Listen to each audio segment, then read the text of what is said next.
welcome back to another episode of the Axis Vikings podcast. My name is Emily Leiker. I'm joined by Ben Goessling and Andrew Krammer, all of us of the Minnesota Star Tribune. It's been, I think, about 18 hours since we last podcasted together, and we're talking like this, but a lot more has happened in that time frame as we predicted it would. The Vikings had a busy overnight into the early morning, Tuesday morning, that has a lot of social media pleased. I have not seen very many negative reactions to these moves. We'll start with, obviously, yesterday kind of ended, or where we were at when we recorded yesterday was that the Vikings had just signed Colts center Ryan Kelly, made that addition to the interior O-line. We still haven't heard anything about Garrett Bradbury's future to this point, so we're waiting on that. But then this morning, the Vikings added Ryan Kelly's teammate and Ben's play GM pick, Will Fries, on a 5-year contract up to $88 million. Ben, you had mentioned yesterday you thought this might be a possibility, bringing them both over. Just what do you think of this move and where the interior of this offensive line is now? Well, I think it's a big move, and it's one, as we talked about yesterday, Andrew and I, for as long as we've covered this team, they have not made this type of a move at the guard position. So I think it's a big upgrade. He's a guy that he's been a tackle. He's somebody that has the size that they've lacked at that spot. He's better in pass protection than anybody they've had there in a while.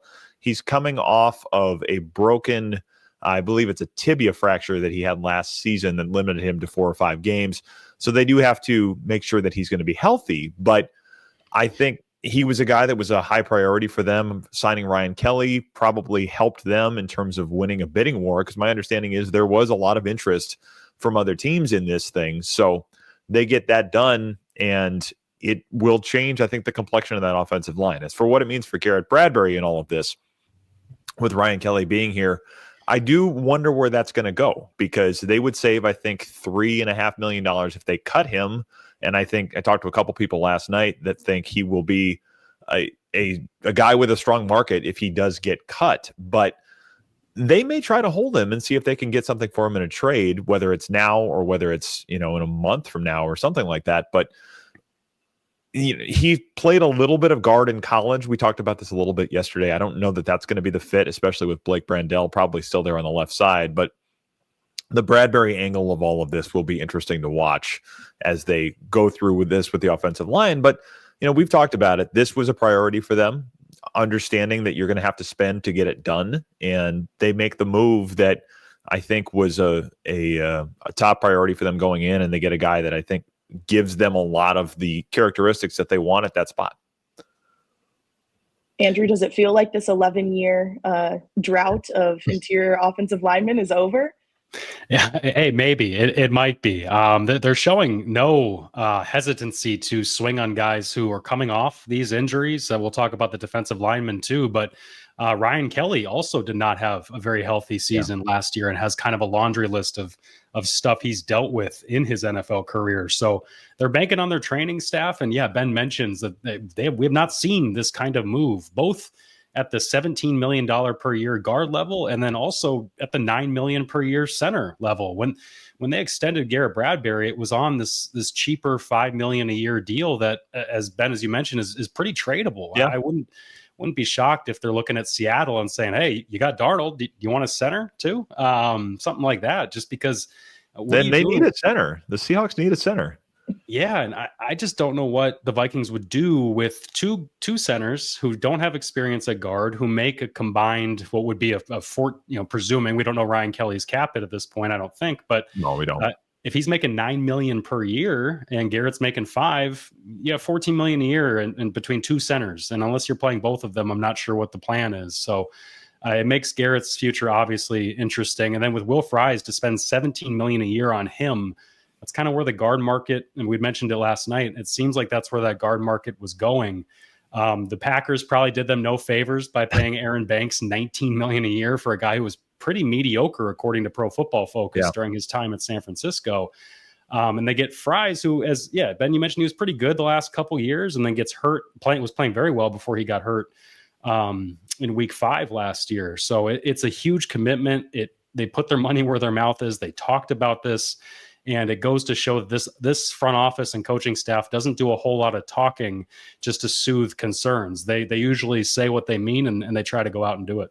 Well, I think you mentioned it too, Andrew, with the injuries. I do think we've seen this pattern with Kwesi Adolfo-Mensah where they will take swings on guys with injury histories because it depresses that market just a little bit. I mean, Byron Murphy was that when he signed 2 years ago as well. He was coming off of a back injury, and they were able to get a pretty good deal on him, I think, as a result of that. They do believe that their medical staff probably gives them a little bit of an advantage here, where you can get guys back, probably not quicker because they've been cautious with some of those, but keep them healthier as a whole. I mean, Aaron Jones certainly is an example of this, where they say, we have a plan for you, and we think this can be beneficial to keep you on the field more than you've been.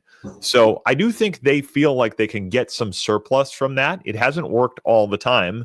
See Davenport, Marcus, but I think that has been part of the plan. And you see it with Kelly, you see it with Jonathan Allen, you see it with Will Fries, where it's, okay, these guys have had a little bit of injury stuff, and, line of scrimmage type players, you're going to have that. But I think they have been willing to bet on it because of what they believe that medical staff does for players that have a little bit of an injury history.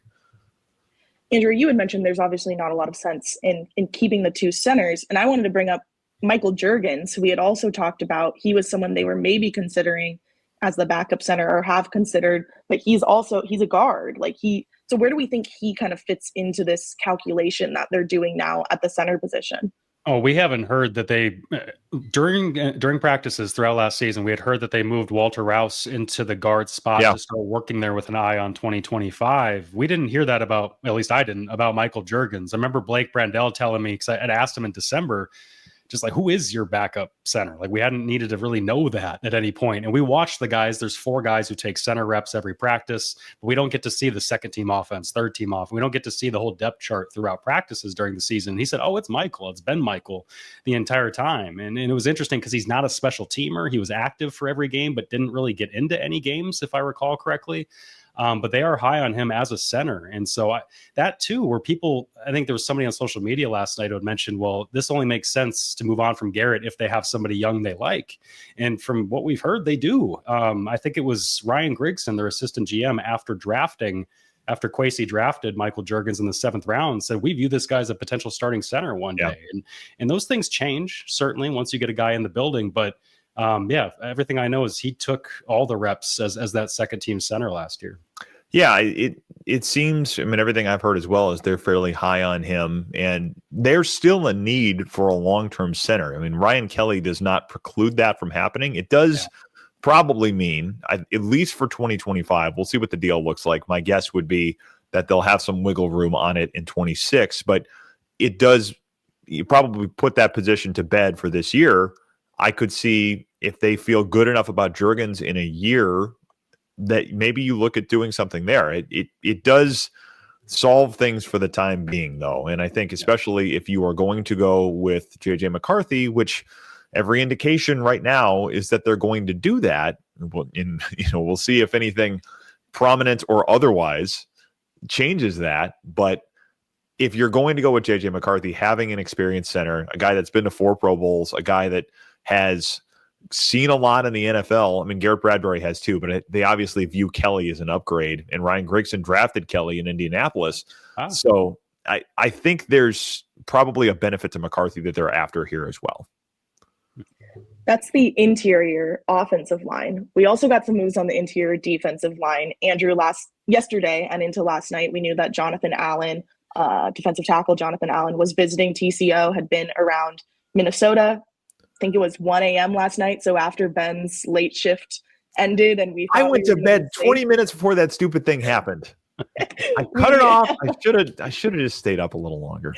We found out that he had in fact signed. It's a 3-year deal up to $60 million. I guess, just like, Andrew, what is your initial reaction to this going through? It kind of felt like it was going to, right, because he was here and visiting, but just that initial boost to this defensive tackle group. Yeah, we had heard at the combine that the Vikings, were interested in terms of sniffing around, but that maybe weren't going to trade for him, and they didn't. And the Commanders had given him and his camp permission to seek a trade. They couldn't find one, and so it was last week when Jonathan Allen becomes a free agent. He was due $15 million in the last year of his deal in Washington, and the Vikings agreed to give him more than that, which is interesting for a 30-year-old coming off a torn pec last year. He's been durable. He's been one of the best interior defensive linemen in football, both run stopping and pass rush. But according to PFF, he's been a more effective pass rusher as he's aged than he has a run defender. One thing I found interesting was his peak, which has been 6 of his 8 years from 2018 to 2023, not counting last year when he got hurt. He averaged over 45 pass rush pressures per season for Washington. The Vikings have not had a single interior guy with 40 plus pressures in a single season since Sheldon Richardson in 2018. They just have not had that full-time interior guy like this. And not only that, they reportedly, according to NFL media, want to go after Javon Hargrave as well. So they're trying to double down on that spot. And he's even older. He's 32, also coming off an injury, a torn triceps in week 3 last year. So they're really doubling down on their medical staff, the trenches. And with Jonathan Allen, I think that deal, both the signal of how much money it is, and we know there's funny money in all these deals, that it might end up being 15, 16, 17 million dollars per year instead of 20, but that's still a lot of money for a 30-year-old. So Ben, what did you think of that move in context of knowing that they've got a pretty smart guy in Brian Flores who can scheme up pressure whenever they want? Yeah, I mean, they went after Christian Wilkins last year too, so they have wanted somebody in that spot that can add pressure. And you're right, they have not had that guy really since, I think you could make the argument on a steady basis, since Kevin Williams. I mean, they draft Sharif Floyd. Obviously, Kevin Williams kind of, his career sunsets after that. They draft Sharif Floyd in 2013. Because they had him in part, they pass on Aaron Donald, who they liked in 2014, to take Anthony Barr. Anthony Barr was good.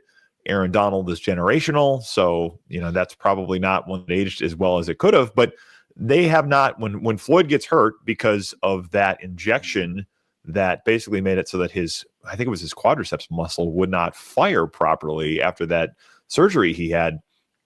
Really the best interior pass rush they've had consistently is that 1 year with Sheldon Richardson, and otherwise it's been Tom Johnson over the years, where he comes in as a rotational player. They had a couple of years where they get 6 sacks out of him. They haven't had much to write home about other than that. So I think Allen solves a need there. Hargrave, what my understanding as well is that they're very much watching that closely and would plan to pounce on it if in fact he is released.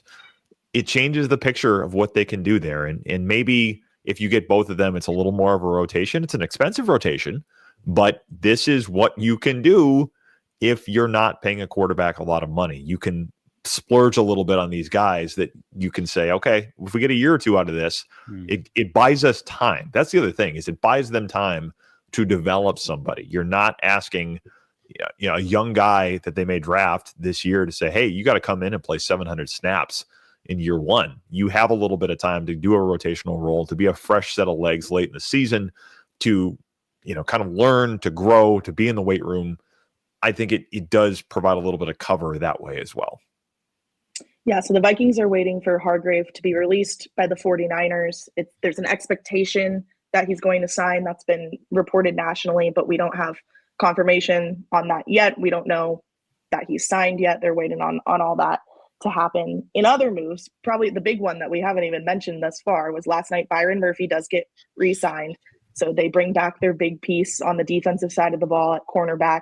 Ben, it's a 3-year deal up to $66 million. I think just where does that stand on this cornerback market, and what does that reflect about how much they value Byron Murphy? Yeah, it's a big deal. It's probably average annual value, at least the way it's being talked about, is the highest that they've ever given a corner. And I say the way it's been talked about because I would keep an eye on that one. I don't think the actual numbers, once the actual numbers are there, are going to be quite as drastic as what we've seen. And this always happens. I mean, these deals get reported because they get leaked by agents to national media. And the favor is you either now do the thing where you say deal negotiated by at so-and-so, you kind of do the outright advertising, say the quiet part out loud, which I guess is a little more transparent, or you put out the terms that have every incentive hit, every base escalator realized, every per game roster bonus completely maxed out, all of that stuff. The very, very best case scenario, which doesn't happen very often in the NFL, adds up to that number. So we will see a little more about what it actually is. But still, it's a major commitment to a guy that did everything he possibly could have done in his contract year to maximize his value. Andrew has said this, that they talked with him about a deal before last season. He said no, he bets on himself. Obviously, that worked out spectacularly, makes his first Pro Bowl, gets the big deal that he wants. And, there are probably 5 or 6 corners in the league on deals that average more than $20 million a year. He is one of those now. He is one of, I think, 3 that got a deal of that type yesterday. But it's a major commitment to him and a major piece of their secondary for a while yet, given that deal. Andrew, what are your thoughts just on Byron Murphy, knowing that you have that background with him and familiarity with what he was looking for too in a new deal? Yeah, I was just trying to figure out, because Ben mentions the $20 million a year corners, and I thought there was 4 guys who ended up getting it, but that's counting J.C. Horn, who got the $25 million. Yeah. And I wanted to look up. That's right. Charvarius Ward got 20. Carlton Davis got 20. Although the Carlton Davis numbers came in actually at 18. So as you talk about, Ben, these things getting reported inflated, It seems like Carlton Davis's number was actually 18 million per year with the Patriots instead of 20. But these corners got paid to the point. Like, these guys are getting a ton of money when these salary caps go up. Obviously, these big deals are going to get thrown around, and certain positions are just going to get to benefit from them. And how teams affect the pass, both with throwing the ball and stopping quarterbacks from throwing it. Those are the guys that are getting paid big time. And so with Byron Murphy getting 22 reported, or max 22 million a year, that's 4th among corners if it ends up getting slotted like that. If it even comes in at 20 a year, that's still top 5, top 6 at the position like you talk about. There's just not a lot of guys that make that much money. So it's interesting to see the Vikings do 2 things, both at the various ends of the spectrum here. They paid a guy to live up to what might be an unrealistic ceiling. Like, Byron Murphy is a very good player. They seem to have paid for reliability and versatility with him, knowing that he can do so many things. We hear from coaches, the hub of communication, like what he does in the middle there is so crucial, especially if they don't have Harrison Smith behind him. What he ends up doing is obviously critical. And then they obviously paid for reliability, because we don't see this team often spend gigantic money on a Will Fries for $17 million a year. That is kind of out of their MO. So I wasn't too shocked to see that. But they pay a guy to live up to what might be an unrealistic ceiling. And then they also pay a guy in Isaiah Rodgers for the exact opposite, a guy at $7.5 million from the Eagles, who they expect to probably quickly outperform that deal if he becomes your Shaq Griffin or your third corner, basically. So it's interesting to see them do both of these things. But Ben, I would imagine the corner market, with how inflated it got so quickly, and their desire to want to keep Byron, I imagine those 2 things are what really drove this price so high for them. Yeah, it's a good point. I mean, the corner market got so big that doing 2 of these, because in one of my, I picked Carlton Davis as the option to sign for the Vikings in our, play the GM defensive one, and that was with the idea that they would also sign Byron Murphy, and that would have been a major investment at that position, which means you're not doing Jonathan Allen.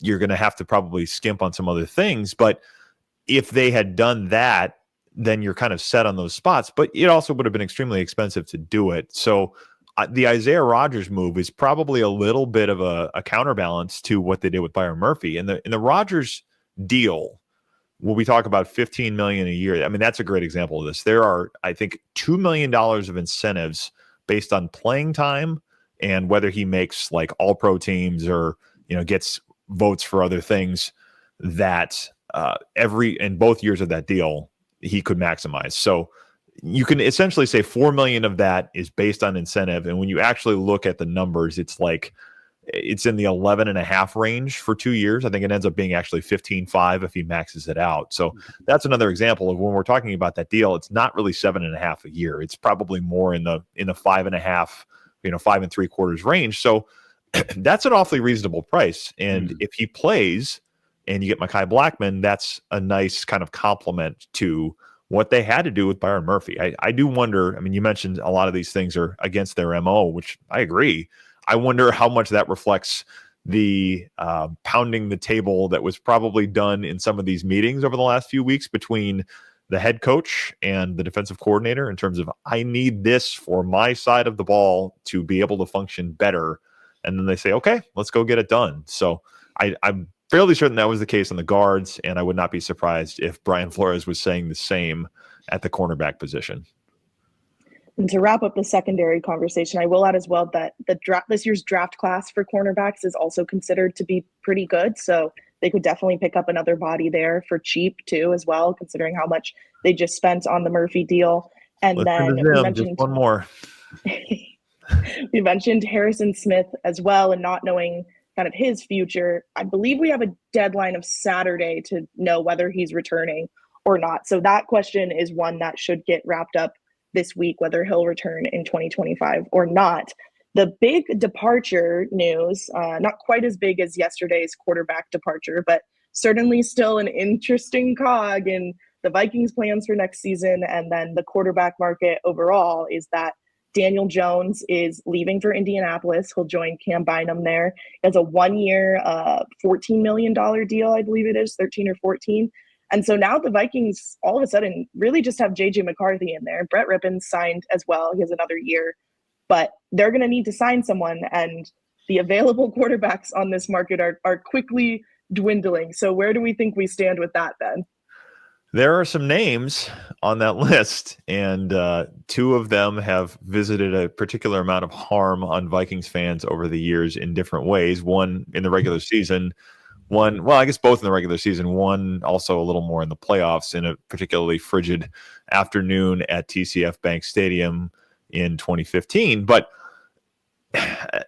it's going to be really interesting to see where this goes, because there's still some of this Aaron Rodgers chatter out there, and I think it has been something they've at least been open to kicking the tires on, knowing his history, knowing his accomplishments in the game, but also, is he going to want to come here in a situation where J.J. McCarthy is the future and everybody knows it? I mean, if Daniel Jones looked at these two jobs side by side and said, I want the Colts one because I have a better chance to play, it's reasonable to assume that a lot of the messaging he was getting from Minnesota is, hey, J.J. McCarthy is going to be the guy. What Andrew's holding up a picture of Bud Grant. From the Blair Walsh game in a t-shirt. Yeah, I had to give our YouTube audience something. Yeah. Yes, the Bud Grant.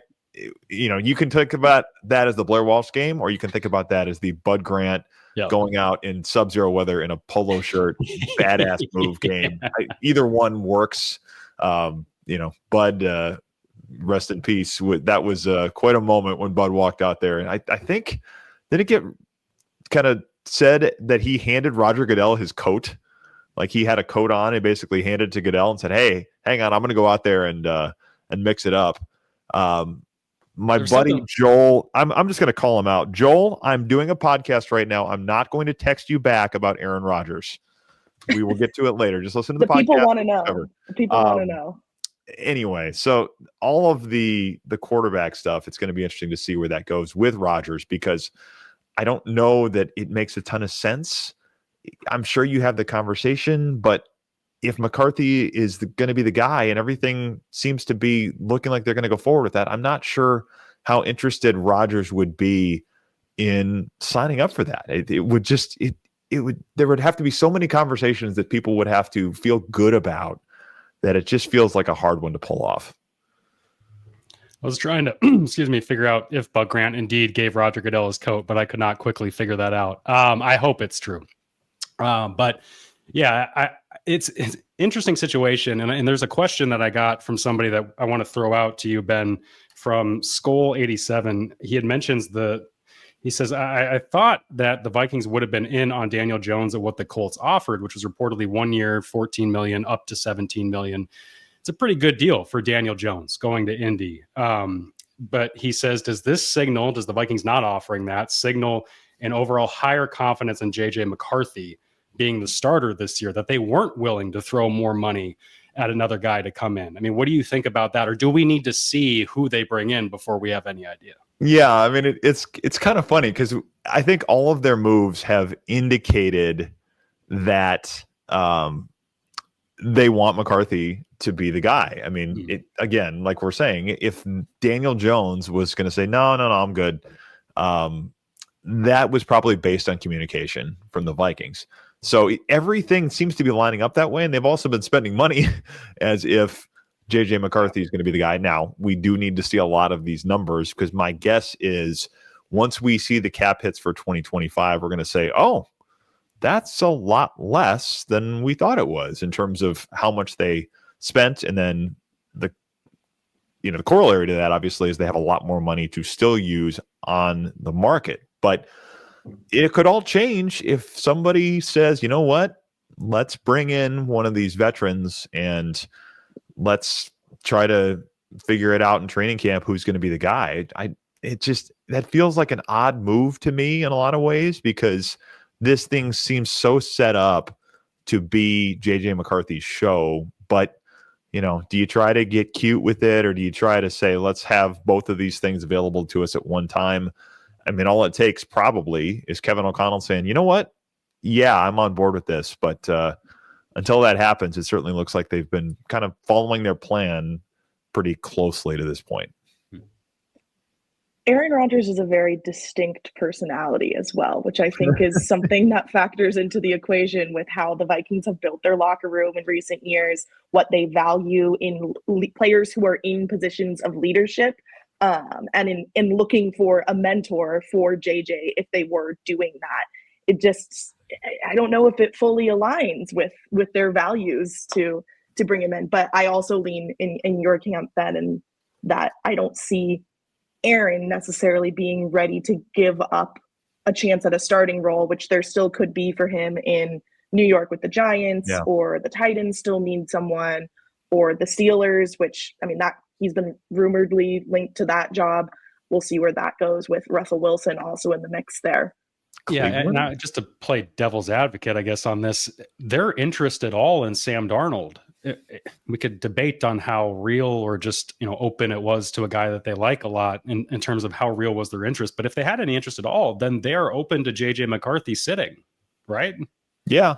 I mean, I think the reason, I mean, it sounds like we're sort of talking out of both sides of our mouths here, or it sounds like I am. I'm sure people may think that, but the tricky part of this is they have wanted to kind of control the timeline on McCarthy and not be forced into a corner of, well, he's the best we got, and we're not entirely sure yet if he's ready to do everything we want, but yeah, forget it. Let's just roll with him and hope for the best. That has not been how they've wanted to go about this, which is why they still look for a veteran quarterback. So if people are saying, well, hey, this seems like they're kind of considering a couple things here, or you're saying that, it's like, it's because they are, because they don't want to just be forced into a situation that they don't think is good for JJ McCarthy long term. But everything they have seen from him, at least to this point, has seemed optimistic about what he could do in 2025. And that is going to affect how much of a commitment they will make to another quarterback, knowing that he's the future and they still feel as good about him as they ever have. So it is a tricky thing, because you have quarterbacks, Aaron Rodgers is probably not going to go sign somewhere and say, yeah, let me go compete for a job in training camp where I'm working with the twos on some of these snaps. I mean, it just, there's ego and in all of these things. This is big time sports. So you have to, kind of sort through that. I would think that's probably the case with Russell Wilson to an extent as well. So, I mean, you could do it, sure, but I just think it's difficult, because you do have those dynamics in play with quarterbacks, but you also have the fact that they haven't wanted to, kind of have to let the McCarthy timeline be dictated by outside factors, I guess. If Aaron Rodgers ends up in Minnesota, I'll say this: one of us has to go do a darkness retreat so we can write about it. Just find out what the gist is. I'll do that if somebody else watches his weekly radio appearances. Yeah, I mean, if he ends up here, we are going to have to draw straws. Actually, you know what? We're not going to draw straws for that. Rookie, Have at it. That's one where we can pull rank and say, Emily, you are on Pat McAfee duty. I am on the Aaron Rodgers appearance duty. Yes. Well, and you wonder if they would just say, like, dude, if you're coming in here, we're not having that. I mean, well, that's what the Jets did, didn't they? And that's part of why that relationship ended, was the Jets were like, you're not doing this. Aaron Glenn was like, you're not doing this another season.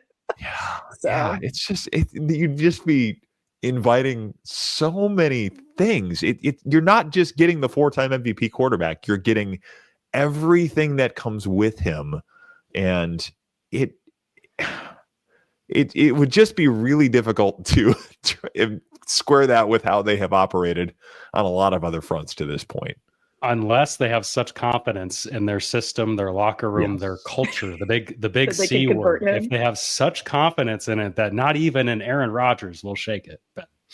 That would be the thought process that would get them there. I would say if you are going to go that route, you are doing so at your own peril. Yeah, and we have all seen crazier things in this league. We have. They say, so. Yes. I mean, they've talked themselves into some things before. I mean, everybody does in this business. They talk themselves into some things. Vikings made their acquisitions on the interior offensive and defensive lines. Not saying they couldn't do more, but they've made some big moves there already. We're waiting for that Hargrave signing to kind of be finalized, to bring back Byron Murphy, and they're still waiting on a quarterback. So that's probably the last big thing we have to do, knock on wood, someone over the next few days here. But thank you, everyone. We both just made the dad joke like simultaneously. Oh God! I went to done that before a year ago when I had a child, and then suddenly I'm getting my start. Like, you have a kid, and like something in your brain flips that they just all of a sudden become funny, and they're not, and you know that, but like it's like some genetic thing happens that you just can't help yourself. That's going to be reflexive. The next Access Vikings GIF I make after Ben's GIF last night. I'm gonna make this a GIF of you guys. And you make the GIF, which was great, and I failed the GIF. I went to bed too early, which maybe is part of it. I guess the old man couldn't make it any longer, but I failed the GIF. I'm sorry. I'll do better. There'll be more late night news that we can use the GIF on. You certainly will. Thank you, everyone, for listening and or watching to this episode of Access Vikings. Please check out our work on StarTribune.com. As a reminder, we do have free agency tracker up there, live updates as well, so you can see all this as it comes in throughout the rest of today and into the rest of the week. As the signing period starts tomorrow, we'll get a lot more of these official terms and break down some of these numbers that seem pretty inflated right now and find out what they actually are. So we'll talk to you next time.